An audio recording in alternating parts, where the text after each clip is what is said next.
السلام عليكم حبايبي، يا رب تكونوا جميعا بخير. وحشتوني والله كتير قوي. سامحوني اولا عشان بس عندي دور برد، وتاني حاجة عشان انا منقطعة عن الفيديوهات بقالي كتير جدا، يعني داخلة على سنة وحاجة يعني، او سنة ونص، فمعلش سامحوني والله.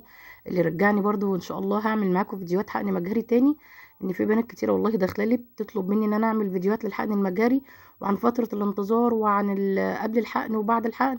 ففي حاجة مهمة جدا، البنات الفترة دي بتعمل عمليات كتيرة للحقن المجهري قبل رمضان. تمام، فانا حابه اقول لكم حاجه صغيره بس، لان في بنات داخلالي والله خلاص فاضل لها يومين او ثلاثه وتعمل ارجاع اجنه.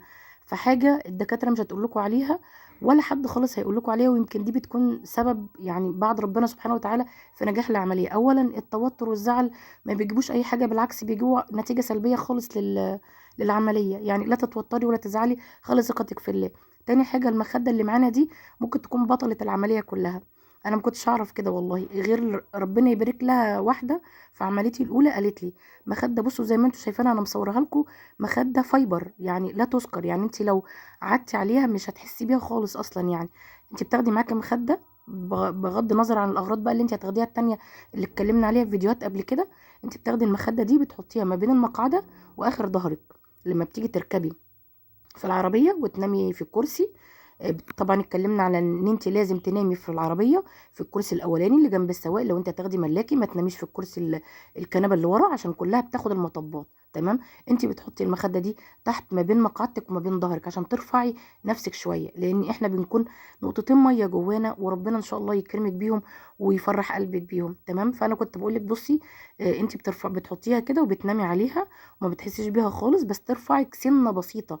يعني خلي حد مثلا زوجك او اخوكي او اختك اللي معاكي، انت بترفعي نفسك بالراحه وتتحط تحت منك، او يحطها لك قبل ما تركبي العربيه. تمام، فمش هتحسي بيها خالص، بس تأمينا ان احنا ايه واحنا ماشيين في الطريق. حاجه كمان، وانت ماشيه بالعربيه لازم تقولي للسواق او جوزك ان هو يمشي بالراحه وعلى مهله، ما ياخدش المطبات كده، لا واحده واحده وعلى مهله.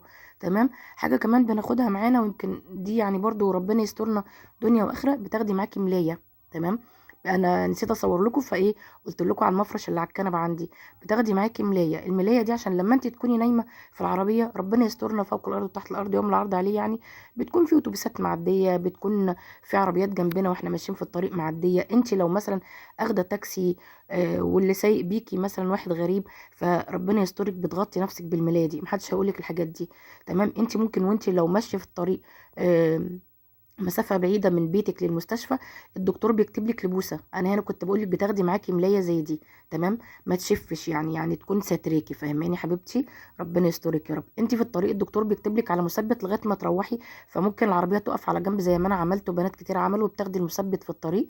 فعشان كده بقول لك جيبي معاكي مخدة، ما تنسيش المخدة دي ضرورية من ضمن الحاجات اللي هتاخديها، زي شرب المية اللي قبل العملية بالظبط. وهتكلم معاكم والله في حاجات كتيرة، بس ربنا يدينا الصحة ان شاء الله كده ويعفي عني ويعفي عنكم جميعا يا رب، ويرزقكم ويطعمكم بحق الايام المفترجه. والله ما نسيكم من دعائي، كل اللي بتطلب مني دعوه والله ما نسيها من دعائي. حبيبتي اللي بتقولي انا رايحه انقل، انا قلت لك طبعا في على الواتس، قلت لك في التليفون ايه اللي تاكليه وايه اللي تشربيه قبل العمليه بيومين ثلاثه، ومفيش جماعه طبعا، والدكتور هيقول لك الكلام ده. مفيش مسبكات، مفيش ملح، مفيش اي موالح، اي شطه. ما نتشطفش بصابون خالص او شاور او اي حاجه. بنلبس ملابس داخليه قطن عشان ربنا يكرمنا يا رب الفتره دي، ومفيش جماعه 4 ايام قبل العمليه. فربنا يا رب يكرمكم، بتشربي ميه كتير، والدكتور هو اللي يقولك ايه المسموح في الاكل وايه اللي مش مسموح. بس انا بقول لكم عن تجربتي يعني، انا مش دكتوره، انا بقول تجربتي وتجربه البنات اللي الحمد لله انا كنت معاهم لغايه ما ربنا كرمهم وجابوا توأم وجابوا ولد وجابوا بنت. وربنا يرزقكم جميعا يا رب ويطعمكم. وانا تحت امركم في اي سؤال في الكومنتات، هرد عليكم في فيديوهات او هرد عليكم كمان في الخاص.